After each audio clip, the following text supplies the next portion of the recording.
You're lying in bed right now, or maybe on a couch, phone in hand, the day already done. Nothing is chasing you. Nothing is hunting you. The doors are locked, the lights are warm, and yet your mind is running through a conversation from 6 hours ago, replaying it, editing it, imagining 10 different ways it could have gone better. You are completely safe, and you cannot stop thinking. Here's the strange part. 10,000 generations of your ancestors would have killed for this kind of safety, literally. They slept in shelters made of branches and hide, listened for the snap of a twig in the dark, and knew that a single moment of not thinking about danger could mean not waking up at all.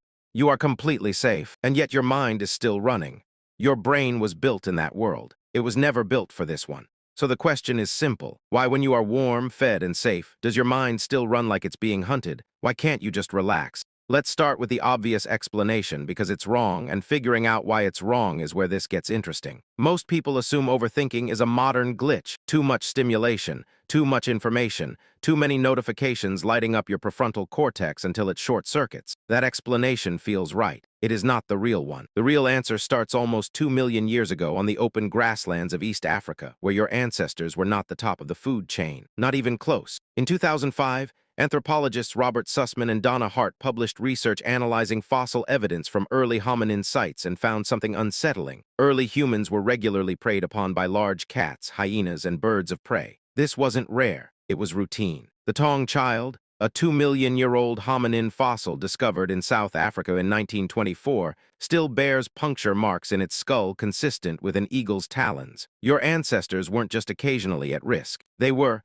for long stretches of their existence, prey. Here's what nobody tells you about that fact. It didn't just shape their bodies. It shaped their minds. A brain that stops scanning for danger even for a few minutes is a brain that gets eaten. So evolution didn't build you a mind that relaxes by default. It built you a mind that worries by default and treats calm as something you have to earn, moment by moment, by checking and rechecking that nothing is wrong.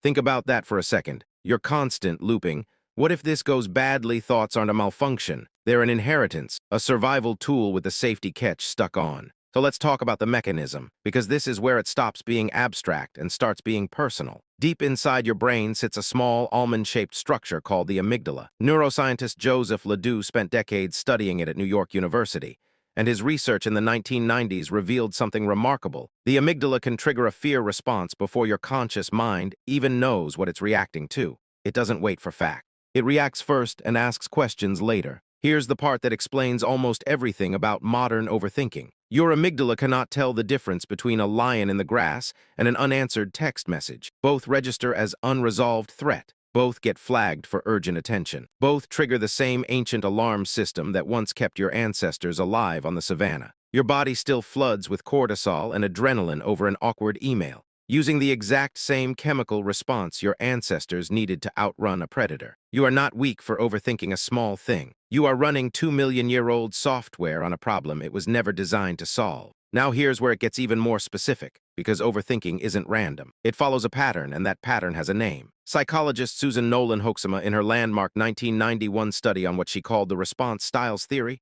found that humans have a strong, built-in tendency to ruminate, to replay negative events over and over, searching for a lesson, a warning, a way to prevent it from happening again. This wasn't a personality flaw she was describing. It was a near-universal human trait, present in some form across cultures and continents. Why would evolution build that in?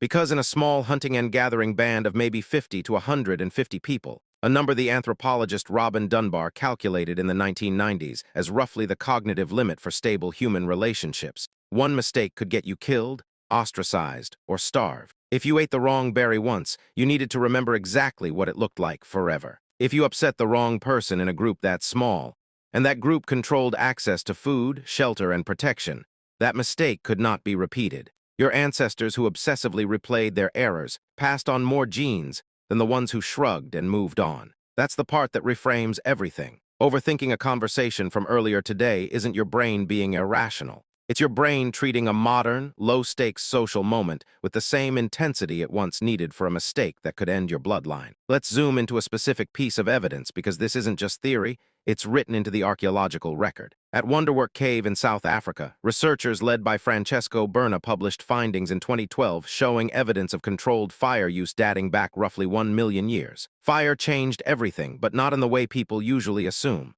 Yes, it cooked food. Yes, it provided warmth. But fire also created something your ancestors had never really had before. A few safe hours in the dark to sit still, together, and think. And thinking, once you have the luxury of doing it, doesn't stay quiet for long. Anthropologists believe fireside time is where early storytelling, planning, and social bonding accelerated. But it's also, almost certainly, where rumination got room to grow. For the first time, the brain that had spent 2 million years scanning for danger had spare processing power, and it didn't know how to turn off. It just pointed that same alertness inward at memories, at relationships, at regret. Here's the unsettling twist nobody talks about. The very fire that gave your ancestors safety may have also given them their first real taste of insomnia from thought. Let's shift again because there's a modern piece of neuroscience that ties this whole ancient story directly to your daily life. In 2001, neurologist Marcus Rachel at Washington University identified something called the default mode network, a set of brain regions that becomes active specifically when you are not focused on a task, not when you're solving a problem, not when you're hunting, building, or working, when you're doing nothing.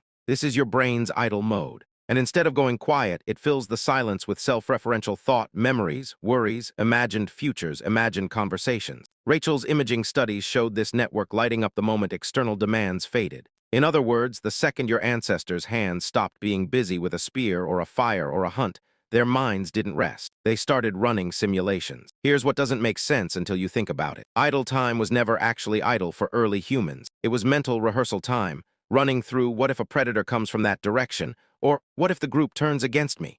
That rehearsal kept them alive. But you inherited the exact same idle mode machinery, and now you pointed at a text message you sent 40 minutes ago that still says delivered. Your brain isn't broken when it won't shut up in the quiet moments. It's doing exactly what it evolved to do. It just doesn't know the lion left 2 million years ago. So here's a real problem this creates, and here's the part where the story gets almost tragic. Your ancestors' overthinking had an off-switch action. If you obsessed over a predator, eventually you built a better shelter, moved the camp, or armed yourself, and the threat resolved. The thinking had an ending because the danger was physical and solvable. Modern overthinking rarely gets that ending. You can't resolve an awkward text by building a spear. There's no action that turns the alarm off, so the loop just runs and runs and runs. That's the cruelest part of this inheritance. You have an ancient alarm system built for problems with solutions, now firing constantly at problems that don't have clean ones. Now here's the unexpected solution, the part that actually gives you some power back. Researchers studying anxiety and rumination, including work built on Nolan Hoeksema's original framework, have found that the loop weakens dramatically when you give the brain something it recognizes as resolution,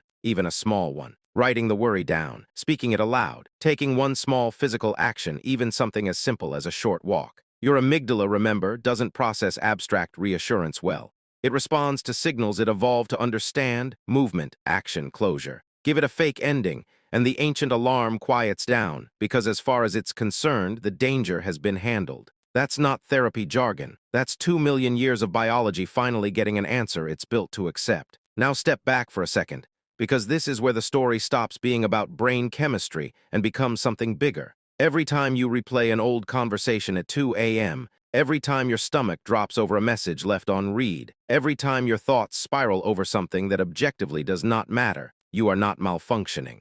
You are a hunted animal's descendant, running the only survival software you were ever given, in a world that no longer has any lions in it. Here's the part nobody talks about, and it's almost beautiful if you sit with it. The same trait that makes you lie awake overthinking a small mistake is the trait that kept your ancestors alive through ice ages, famines, predators, and the collapse of entire ecosystems. Overthinking is not the opposite of survival. Overthinking is survival, misfiring in a world that finally, for the first time in 2 million years, doesn't need it every single day. Winter came at your ancestors with 4 weapons: starvation, cold, predators, and isolation. And they answered each one, generation after generation, with vigilance that never fully switched off. The eagle that once hunted a 2-year-old hominin in South Africa is long extinct. The predators that stalked the grasslands where Sussman and Hart found their evidence are gone from your daily life entirely. The fire that gave your ancestors their first quiet hours to think has become the phone screen glowing in a dark bedroom at midnight. And the alarm system built by Ledue's amygdala, sharpened by Nolan Hoeksema's rumination, given idle time by Rachel's default mode network. That system is still online, fully armed, defending you from threats that mostly no longer exist. Zoom out far enough and overthinking stops looking like weakness. It looks like devotion. Your mind refuses to stop working on your behalf, even now, even when there's nothing left to fight. It doesn't know how to clock out because for almost the entire history of your species, clocking out meant dying. So go back to that moment, lying in bed, phone in hand, safe, warm, replaying a conversation that doesn't matter, unable to make your mind go quiet. That's not a broken brain. That's a 2 million-year-old bodyguard still standing at the door of a house that hasn't been attacked in generations, still checking the locks out of habit, still refusing to sleep on the job. You are not overthinking because something is wrong with you. You are overthinking because, for almost the entire story of your species, everything was.